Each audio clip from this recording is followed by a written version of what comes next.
पड़ेगा, तब हम मेडिकल एंट्रेंस एग्जामिनेशन की तैयारी कर पाएंगे। यह भ्रम कुछ बच्चों ने तोड़ दिया कि बिना किसी कोचिंग की मदद लिए भी हम नीट क्वालिफाई करेंगे।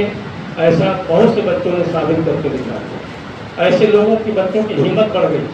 आज निम्न वर्गीय समाज से भी बच्चे, आर्थिक रूप से जो बहुत कमजोर हैं, तो कुछ भी नहीं कर सकते, वह भी बच्चे आप देखेंगे मेडिकल कॉलेज में आके देख लीजिए, और वो MBBS की पढ़ाई कर रहे हैं।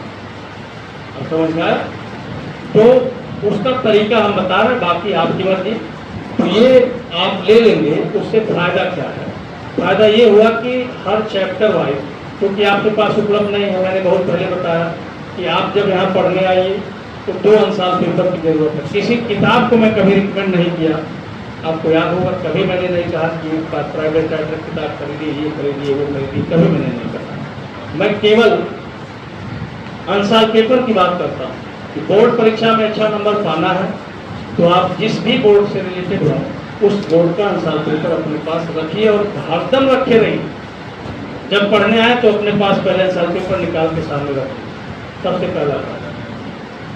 और अगर आप बायो ग्रुप के हैं, अगर आपका एक एकदम क्लियर है, सही सोच बनाए हुए हैं, तो नीट का अंशाल पेपर भी अपने सामने रखिए।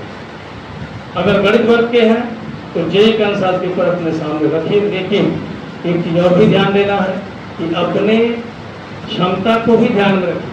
और क्षमता का मतलब ये होता है कि आप कर क्या रहे हैं, इससे अपना समय कितना पढ़ाई पर लगा रहे हैं, एक बार अपने सोच लीजिए इसमें से। अगर आपने अपने पूरे टाइम का लगभग, देखो 8 घंटा सोना जरूरी है, नींद कम करके पढ़ना ठीक नहीं, खाना जरूरी है, खाना छोड़ के पढ़ना ठीक नहीं, तो कुछ ऐसी चीजें हैं जो जरूरी हैं, उसे छोड़ के पढ़ना ठीक नहीं होता।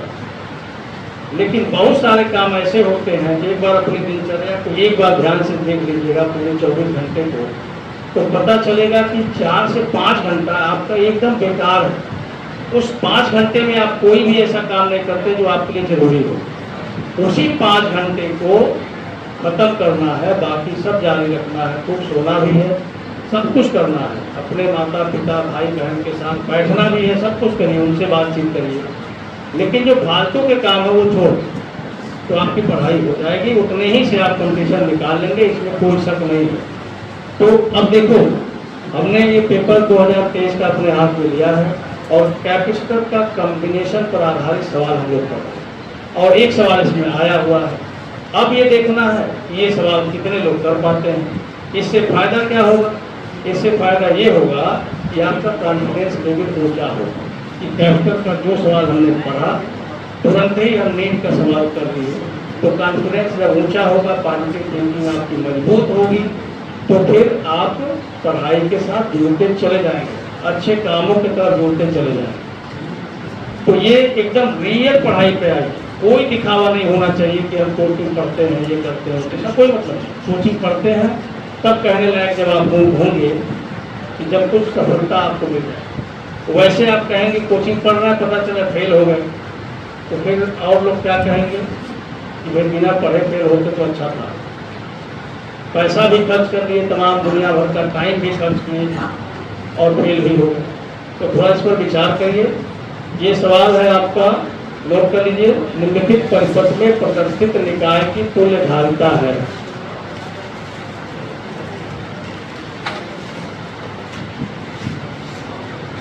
तो यहाँ जब आ रहे हैं तो आप क्लियर हो जाइए। 2 जगह हमें फोकस करना है, बोर्ड और कंपटीशन दोनों, और एक ही क्लास से हमें कोशिश करना है। कोई ताम झाम नहीं फैलाना है, कोई एक्स्ट्रा शुल्क नहीं, कुछ भी नहीं, कोई टी शर्ट नहीं, कोई बैग नहीं, कोई आई कार्ड उस तरह का नहीं जो 300 में मिलता हो। बोलो, आप देखेंगे प्रोफेशनल जब कोचिंग की बात आती है कि यहाँ कंपटीशन की तैयारी हो, तो वहाँ पे पहले आप जाएंगे तो उसका इंफ्रास्ट्रक्चर देखने से आपको पता चलता है। उसमें जो पैसे लगाए जाते हैं वो पैसे स्टूडेंट से लिए जाते हैं। सोफा भी रखा गया है तो सोफा का पैसा भी स्टूडेंट दे रहा है, एसी लगी है तो एसी का पैसा भी स्टूडेंट दे रहा है। तो एसी से पढ़ाई से कोई लेना देना नहीं है। सोफे से पढ़ाई से कोई लेना देना नहीं है। पढ़ाई बस इतनी ही है, क्लास में आप बैठ गए और टीचर पढ़ा रहा। अब जिस पर आप बैठे हैं वह किस तरह की कुर्सी है, इसका भी पढ़ाई से कोई लेना देना नहीं है। आप बैठे हैं, खड़े हैं, इसका भी कोई पढ़ाई से लेना देना नहीं है। केवल पढ़ाई ही करनी है, बस इतने से मतलब है। यहाँ स्केच से लिखा जा रहा है, चाक से लिखा जा रहा है, या एलईडी पैनल पे लिखा जा रहा है, इसका भी कोई मतलब नहीं। पढ़ाई ही केवल है, इसके अलावा कुछ नहीं। तो अब जितने चीजों का हमने नाम लिया, अगर उन चीजों को माइनस कर दिया जाए, बस टीचर और स्टूडेंट पर फोकस किया जाए, तो अपने आप ही कास्ट बहुत कम हो जाए। लेकिन आप ध्यान से देखेंगे तो मैक्सिमम पैसे फालतू चीज़ों पर खर्च होते हैं जिनका उस पढ़ाई से कोई लेना देना नहीं। तो अगर आप थोड़ा सा सीरियस रहेंगे तो सवाल आपका होगा, और कंपटीशन क्वालिफाई भी करेंगे, हर सवाल आपका हो जाएगा। तो क्वेश्चन ये निम्नलिखित परिपथ में प्रदर्शित निकाय की तुल्य धारिता है, और ये दिया हुआ है। तो ध्यान से देखिए, और कहीं से भी आपको लगता है कि नहीं आ रहा है तो हमसे पूछिए, हम तो बता ही रहे हैं। हम तो खुद ही आपके सामने क्वेश्चन ला के रख दिए, आप तो नहीं पूछे, लेकिन मैं खुद ला के रखा। और अब इसको देखिए, ये दिया है 3 माइक्रोफैरड, ये दिया है 3 माइक्रोफैरड, और ये भी दिया है 3 माइक्रोफैरड। अब इसमें ऑप्शन दे रहा है कि 9 माइक्रोफैरड, बी दे रहा है 2 माइक्रोफैरड, और सी दे रहा है 3 माइक्रोफैरड, और डी दे रहा है 6 माइक्रोफैरड। बोलो भाई। अब इसमें जितने इंसान हैं उनको पेपर और पेन भी टच नहीं करना पड़ेगा, जो हमने पढ़ा है। और जो इंसान नहीं है उसकी बात तो हम कर ही नहीं सकते। जिसको पेपर पेन की, ध्यान से सुन लीजिए, मैं कह रहा हूँ, जो रेगुलर क्लास कर रहा है उसमें जितने लोग इंसान हैं उनको पेपर और पेन की जरूरत नहीं है, और जिसको जरूरत पड़ रही है वो पूरा इंसान नहीं है। कारण है, मैंने आपको समझाया है कि वो अपने प्रति ढंग से सोच नहीं पा रहा। पर डे जो पढ़ाया जा रहा है उसकी तैयारी आप नहीं कर पा रहे, जबकि आपके साथ साथ कहा गया कि आप बार बार पूछिए, तब तक पूछते रहिए जब तक क्लियर नहीं हो जाता। उसके बाद भी अगर आप नहीं पूछते हैं, नहीं समझते हैं, तो ये आपकी रिस्पॉन्सिबिलिटी बनती है, नुकसान आपका होगा। 3 और 3 समांतर क्रम में कितना हो? 6 हो गया। अब 3 और 6 श्रेणी क्रम में है, 3 गुणे 6 बटे 3 6 है ना। और इस तरह सवाल कहीं कर चुके हैं। 3 और 6 वाला श्रेणी कॉम्बिनेशन आप काफी देखिए, कई बार हमने बनाया इस तरह का सवाल, कई बार। तो इसीलिए जब आप बार बार क्वेश्चन करेंगे तो बहुत से डिजिट ऐसे होंगे, देखते ही आपका आंसर आ जाएगा, आपको कुछ नहीं करना। तो अब ये नीट में पूछा गया है कि नहीं पूछा गया, आप बताओ जल्दी बोलो। तो जब पूछा गया है और कुछ लोग इसमें अपने से कर लिए कि नहीं कर लिए, तो अब अगर ऐसे ही हर चैप्टर का कर लेते हैं आप तो तैयारी हो नहीं गई। अब इसके बाद क्या करें, लेकिन इसको छोड़ के बाकी सब आप करेंगे, हमें पता है। देखो, जो तैयारी करते हैं बच्चे उसमें से 80% आप देखेंगे क्वेश्चन, एक भी क्वेश्चन उनको नहीं आएगा, और उनका नोट देखेंगे, उनके मटेरियल को देखेंगे, बहुत सारा मटेरियल रखते रहेंगे, बहुत सारा नोट्स बनाएंगे, बहुत कुछ करेंगे, जब सवाल देंगे तो नहीं आएगा। ये 80% लोग आपको ऐसे मिल जाएंगे, और उनका सिलेक्शन भी नहीं होना, बस बाकी जो 20% है उसी में से सिलेक्शन होना है। उनके पास बहुत ज़्यादा मटेरियल नहीं होगा, उनके पास बहुत ज़्यादा नोट्स वगैरह नहीं होगा, लेकिन उनके पास कंसेप्ट, और जिसके पास कंसेप्ट होगा उसका फिजिक्स का सवाल अपने आप आएगा, वही क्वालिफाई करेगा। ठीक है, चलिए हम लोग आगे बढ़ते हैं। जहाँ तक पढ़ाए थे उसको आगे बढ़ाएं।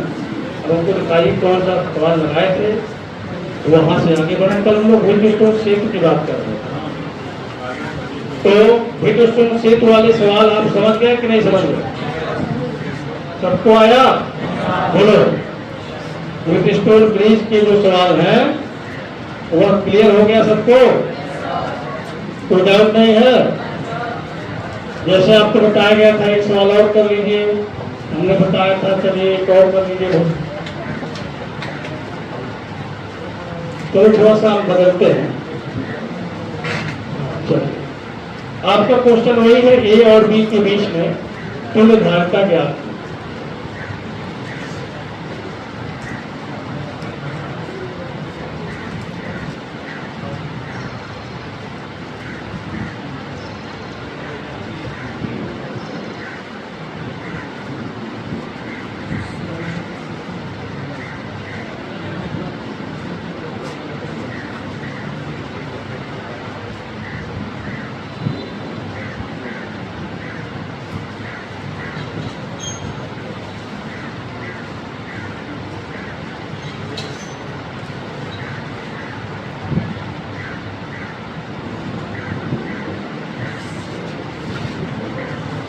ये बना लीजिए, फिर बात हो रही है।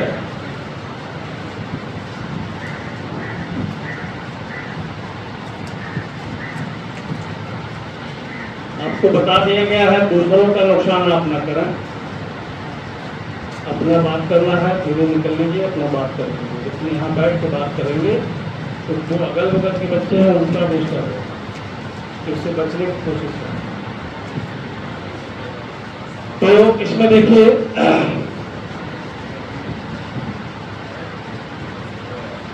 ये हमने बना दिया 3 माइक्रोफैरड, इसको बना दिया 6 माइक्रोफैरड, इसको बना लिया 6 माइक्रोफैरड, और इसको बना लिया 12 माइक्रोफैरड, और इसको बना लिया 10 माइक्रोफैरड। ठीक है, अब ए और बी के बीच की तुल्य धारिता ज्ञात है।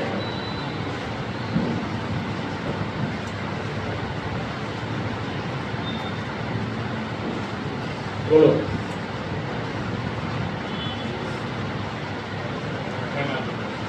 ये जो है ये भी ब्रिटिशफुल रेंज ही है। ठीक है, आप अगर ध्यान से देखें, इसको मॉडिफाई थोड़ा सा करते हैं, लेकिन बहुत जरूरी नहीं है, फिर भी कर सकते हैं। ध्यान से देखिए क्या करना है। तो इसका नाम कुछ रख दें, एक्स वाई जेड, और इसको आर। ठीक है, तो हमने ए बना लिया, और एक्स और ए तो एक ही जगह पे जुड़े हुए हैं। ठीक है, बोलो जल्दी।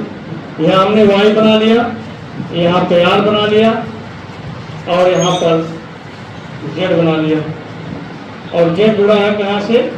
बी से। अब एक्स और वाई के बीच में कोई कैरेक्टर है कि नहीं? जल्दी बोलो, देखो सब लोग बोलो, क्या है? कितने का एक्स और वाई के बीच में? हाँ, तो ये देखो, एक्स और वाई के बीच में 3 माइक्रोफैरड का कैपेसिटर है। अब वाई और जेड के बीच में देख के बोलो, तो वाई और जेड के बीच में 6 माइक्रोफैरड का कैपेसिटर है। ठीक है, अब एक्स और आर के बीच में खोल लो, ये 6 माइक्रोफैरड का कैपेसिटर है। ठीक है, और उसके बाद जेड और आर के बीच में खोलो,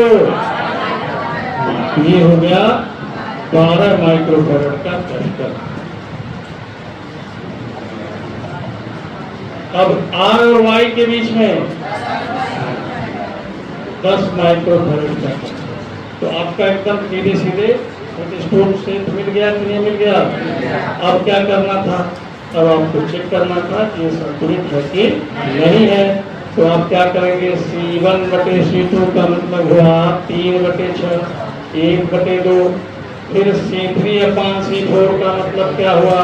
C3/C4 बराबर 6/12, ये भी आया 1/2। ठीक है, देखो भाई, कल तक सब लोग फी जमा कर लेंगे। ठीक है, चलो देखिए, आगे आप पढ़ेंगे तो क्या होगा, ये दोनों सेम है कि नहीं है? C1/C2 भी सेम है, C3/C4 दोनों सेम हो गया। इसका मतलब हाँ संतुलित है, यानी आप यहाँ दिखा देंगे C1/C2 = C3/C4 हो गया ना। अब इसका मतलब क्या निकला अब डायरेक्ट करना क्या, इसका कोई मतलब नहीं, प्रभावी हो गया। और आपको याद होगा, याद आ रहा ये C1 C3, ठीक है, C1 C3 upon C1 plus C3, फिर C2 C4 upon C2 plus C4, याद आ रहा सबको? तो हो तो गया 3 गुणे 6 बटे 3 घन 6 और प्लस 6 गुणे 12 बटे 6 घन 12। बोलो अब ये देखो कितना है, 18 बटे 9 प्लस 72 बटे 18। कितनी बार निकल, कितनी बार निकल, कितना आ गया? मेथड में कोई कंफ्यूजन तो जल्दी से कर जाइए। और मैंने बताया बार बार कंफ्यूजन का काम आएगा, और ये जल्दी से सॉल्व करने वाला मेथड हमने बताया, ठीक है ना। बाकी जो मेथड होंगे थोड़ा बड़े हो जाए, तो ये एकदम जल्दी से सॉल्व करने वाला, ठीक है, जल्दी कर जाए।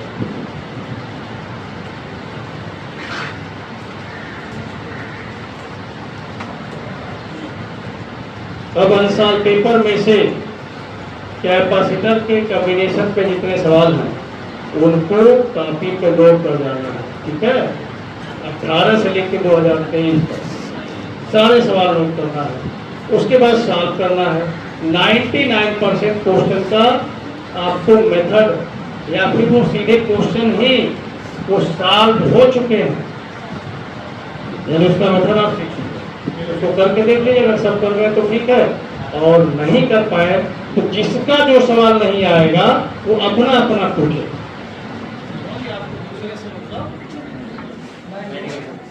आपको दूसरे से मतलब नहीं रखना, आपको क्या नहीं आया उससे मतलब, इसीलिए बात करने से मना किया जाए। जब बात आप करेंगे तो आपका मतलब दूसरों से होने लगेगा, और तभी आप असफल होंगे, तभी आप फेल भी होंगे। तमाम चालाक होते हैं, आपसे बात करेंगे और बगल वाला जिससे बात करेंगे वो चालाक होंगे, जानबूझ से बात करेंगे, अपने समझ लेंगे आपसे बात करेंगे, और पता चलेगा कि आप फेल हो गए और वो पास हो गया। तो भी बहुत बढ़िया नहीं पास होगा, 35-35% नंबर लेके पास हो जाएगा, लेकिन आप तो फेल हो गए।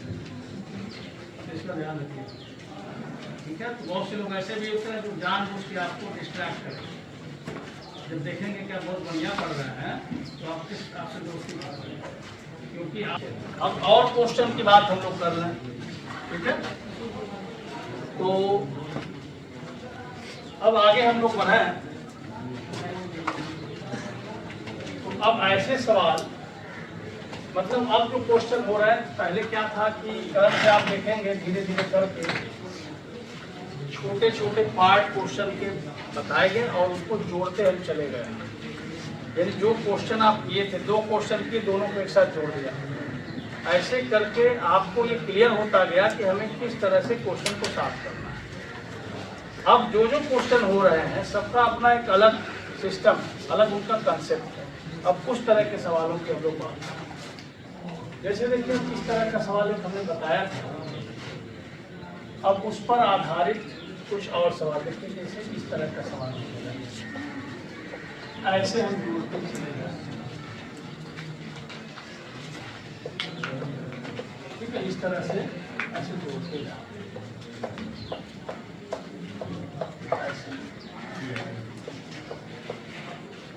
अब इसको 2 तरह का हम बताएंगे, एक तो ये बता रहे हैं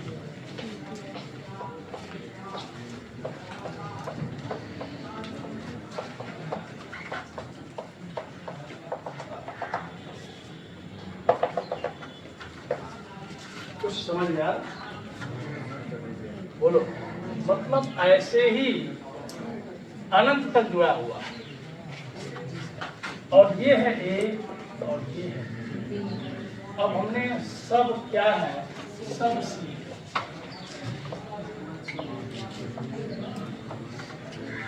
तो तुल्य धारिता क्या होगा ए और बी के बीच में। क्वेश्चन तो पहले ही से आपका लिखा हुआ ए तथा बी के बीच में तुल्य धारिता है। ये अगला क्वेश्चन होगा, इसको आप लिखिए तुरंत, तब फिर देखा जाए इसको सॉल्व करने का तरीका क्या है, ये समझना है।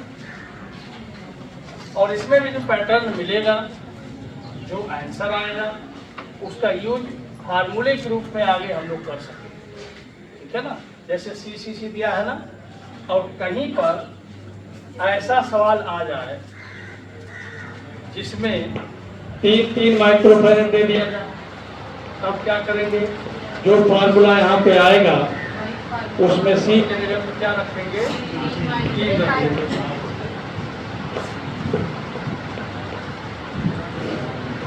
तो आंसर आपका आ जाएगा। चलो देखो इसको, अब इसको कैसे सॉल्व करें। पहले इसको मॉडिफाई करें। और आपको याद होगा, देखो जो समझदार हैं, जो हर विषय बढ़िया से पढ़ रहे हैं, आपने देखा होगा गणित का क्वेश्चन, ठीक है, और वो क्वेश्चन ऐसे था, y बराबर कड़ी में काश है और प्लस कड़ी में काश है प्लस कड़ी में काश है, वो याद आ रहा? और ऐसे करके अनंत था। तो आप क्या करते थे? याद आ रहा? y बराबर कड़ी में काश लिख दिया। अगर हम ये सब छोड़ के इसको देखें तो ये भी वैसे ही दिख रहा है।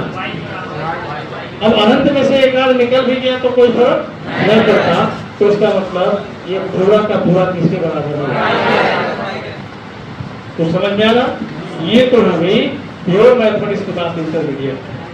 अब कंपटीशन में सवाल पूछे जाते हैं जो जनरल मैथमेटिक्स का आता है, जैसे 10th की परीक्षा हुई, 10th की परीक्षा हुई, ऐसे भी सवाल पूछे जाते हैं इस तरह कि y बराबर कड़ी में 2 घन कड़ी में 2 घन कड़ी में 2 प्लस सब कुछ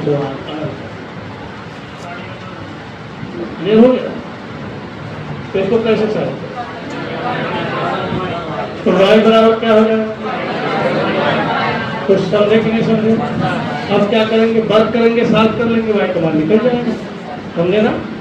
तो इसी तरह का ये भी आइटम,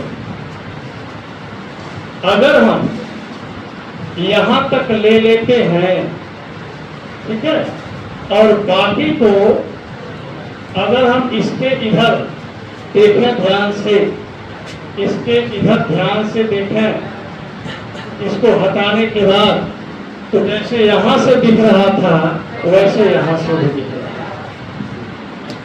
समझ में?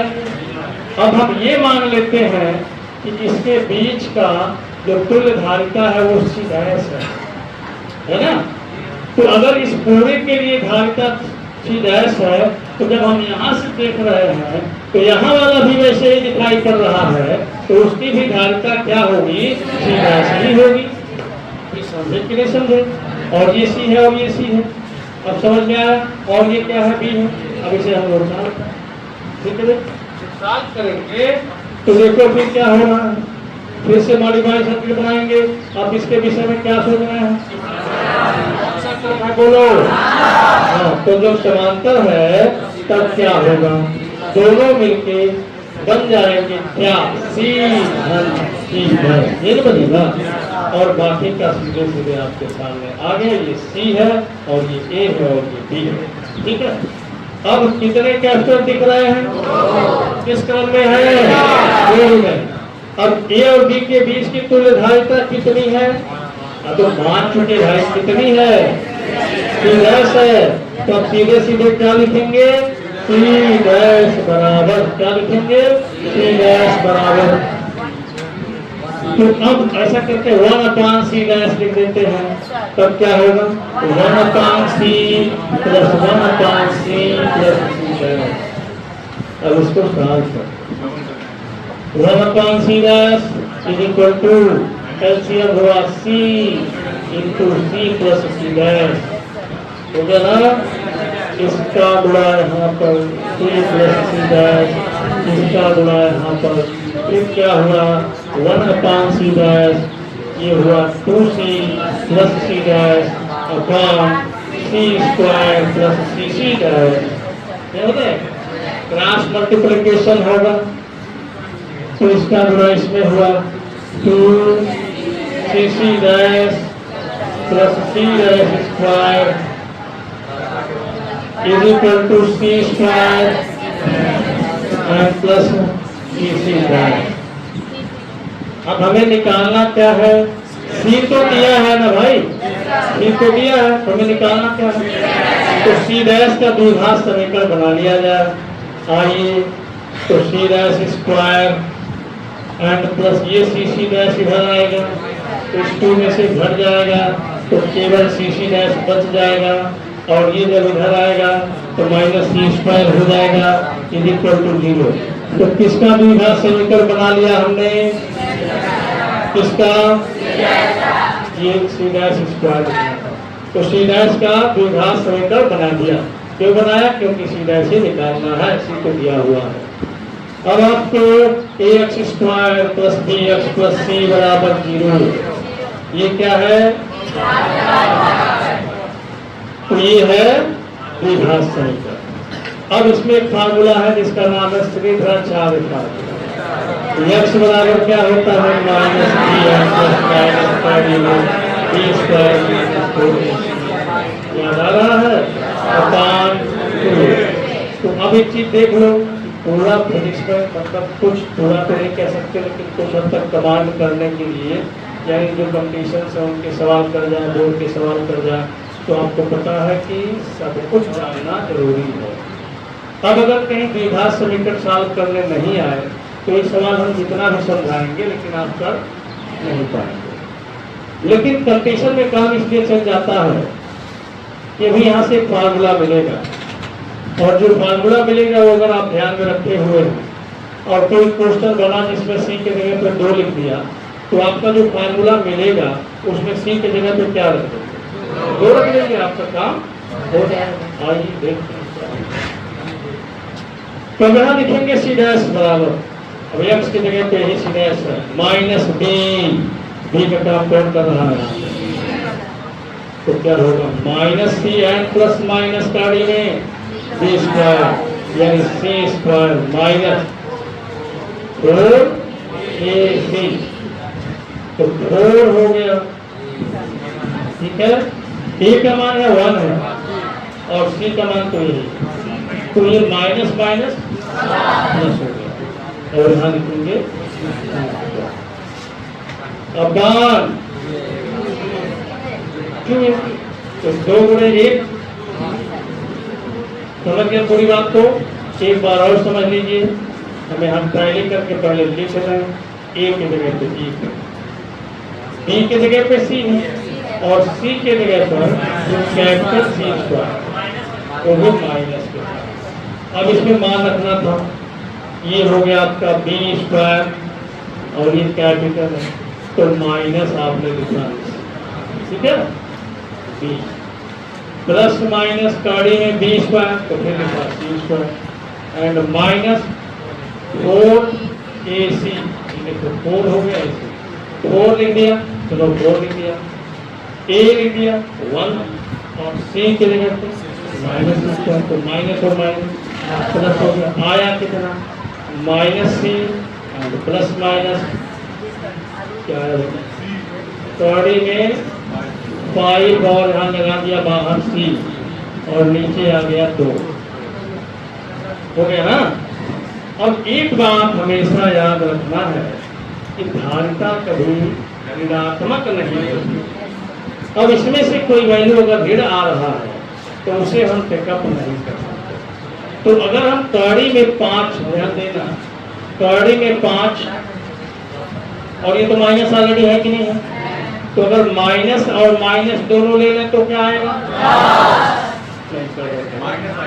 ये भी माइनस, ये भी माइनस, दोनों माइनस है, दोनों को जोड़ा जा रहा, तो माइनस क्वांटिटी को जब जोड़ेंगे तो क्या माइनस ही आएगा।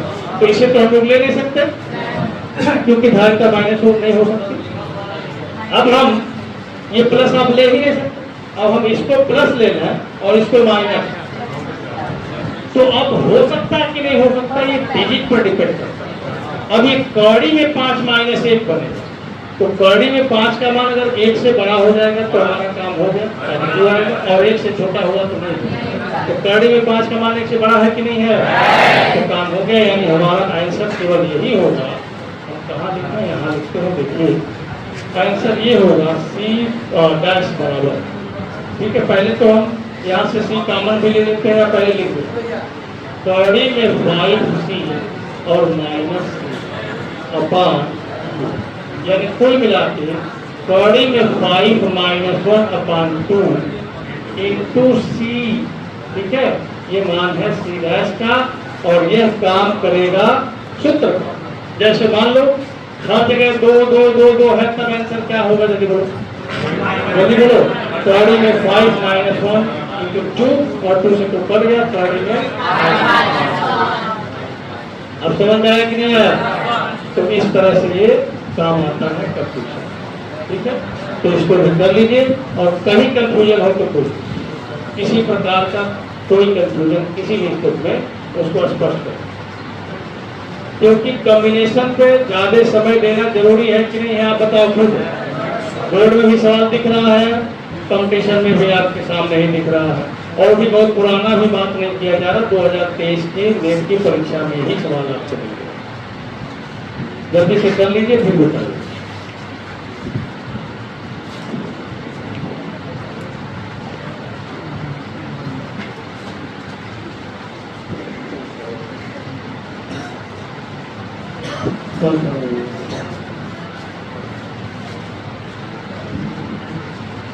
देखिए एक क्वेश्चन है जो आपको दिया गया था, असाइनमेंट दिया गया है, उसमें एक क्वेश्चन है।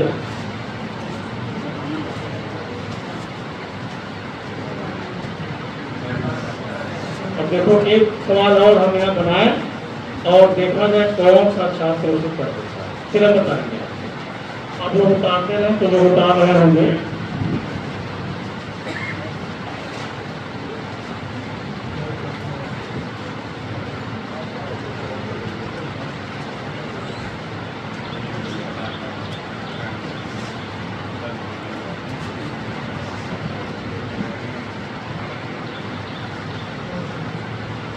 ठीक है, ये भी पूछा गया है कई बार इस तरह से। तो ये सब सी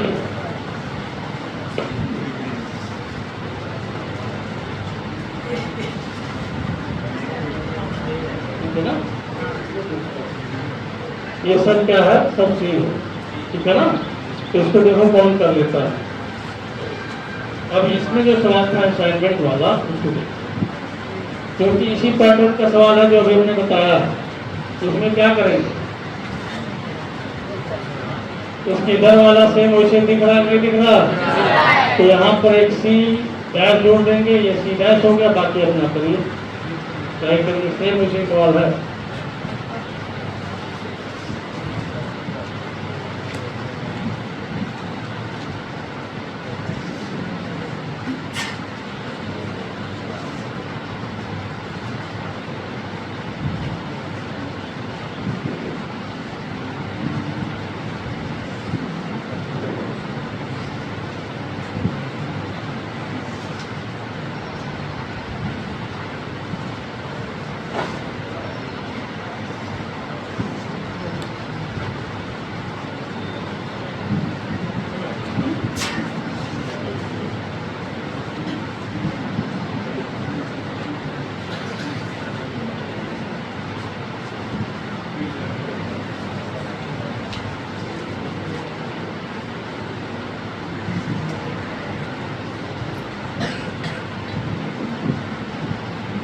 ये थोड़ा सा टोशी है, ये भी टोशी है, ये टोशी है, और ये सी है, ये सी है, ये टोशी है, सी है जी।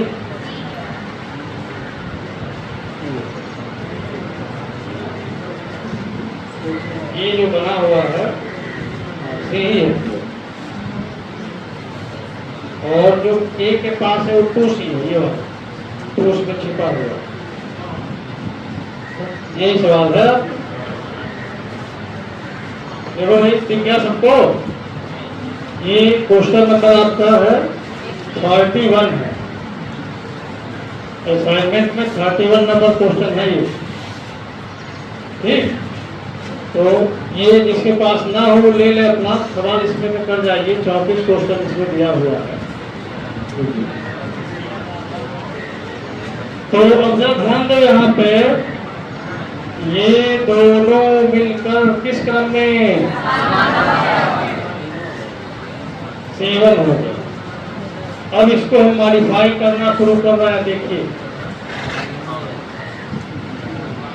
बात न करिए, आवाज आ रही है, कोई फायदा नहीं है बात करने से। अभी समझाए हैं फिर वही कोई कर रहे हो। अभी जब इतना समझ लिए कि आप इस तरह से क्लास में बैठे कि आपके आगे पीछे कौन है आपको पता भी नहीं चला, तभी आपको सफलता बढ़िया मिलेगी, नहीं तो नहीं मिलता। और बाकी पता करते रहिए, करना चाहिए 6 महीने के बाद फिर सारा मामला क्लियर हो जाएगा। तो यहाँ देखिए, इसको हम मॉडिफाई जब करेंगे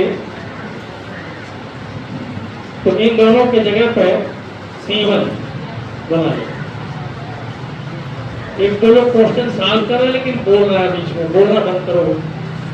आप दूसरे से डिस्कशन मत करें, क्लास में मत करें, बोलना है बाहर निकलिए, जाकर वहां बैठिए।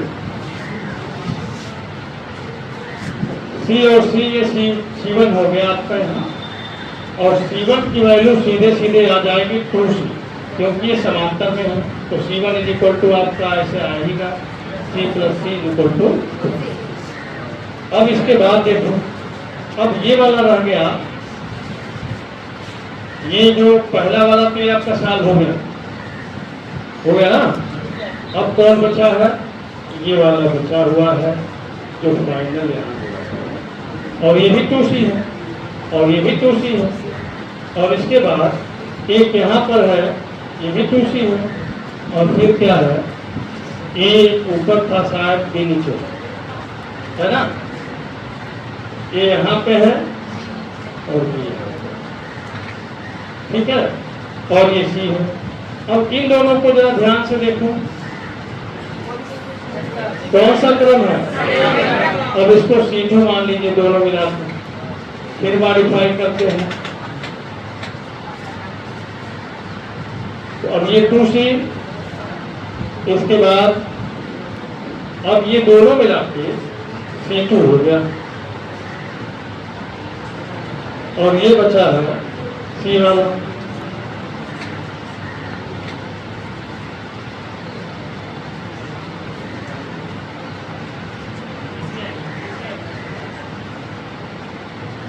ये 2C है।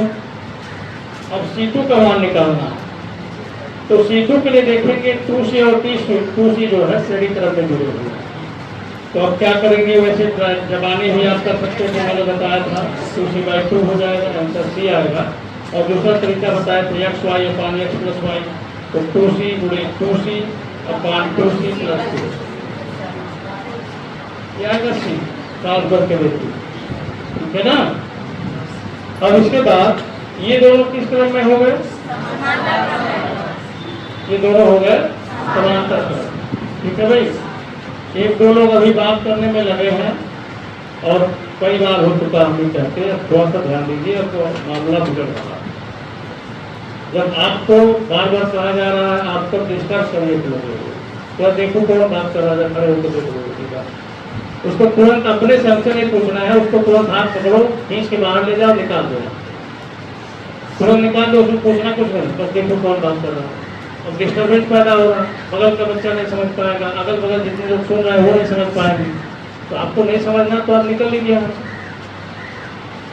तो ये देखो दोनों किस क्रम में है? समांतर क्रम में। इसका अब हम C3 आगे थोड़ा सा मॉडिफाई करेंगे। तो अब हमारे पास ये बचा है 2C, और ये देखो इसके जगह पर C3 हो गया। अब C3 की वैल्यू भी निकाल दिया जाएगा, और अब यहाँ पर केवल एक बचा है, और ये है 2C, ठीक है। अब अगर इसको हम सीख रहे हैं तो इस आंसर, इसका क्वेश्चन का आंसर जबानी बताने का तरीका हम बता रहे हैं, कई बार बताए, फिर भी मैं सीखना चाह रहे हो, बात कर रहे हो। अभी साफ दिख रहा C और C कितना हो, अब 2C तो श्रेणी में क्या C हो जाएगा, फिर ये C और C 2C श्रेणी 2C हो गया, बात खत्म हो गई।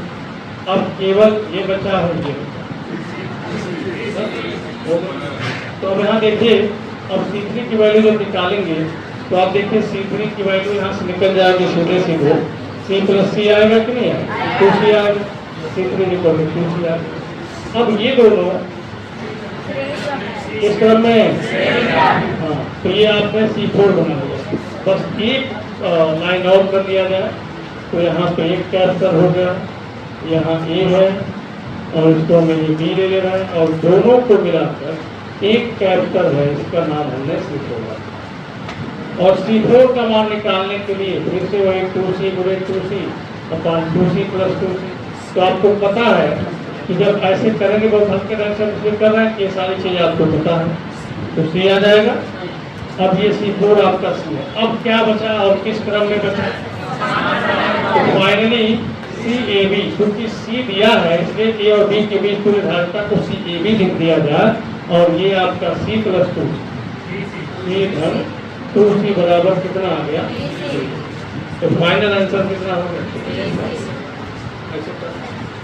तो बात करने के बजाय आप इसको सीखने की कोशिश कीजिए कि क्वेश्चन का आंसर हम कैसे बिना हल यही बता दें।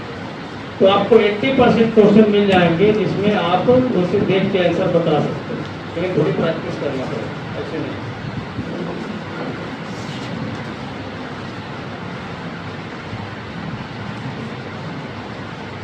ठीक है, तो अब यहाँ तक रहने दीजिए, बाकी फिर अगले दिन ये कल समय से फिर आएंगे, क्लास चलता रहेगा।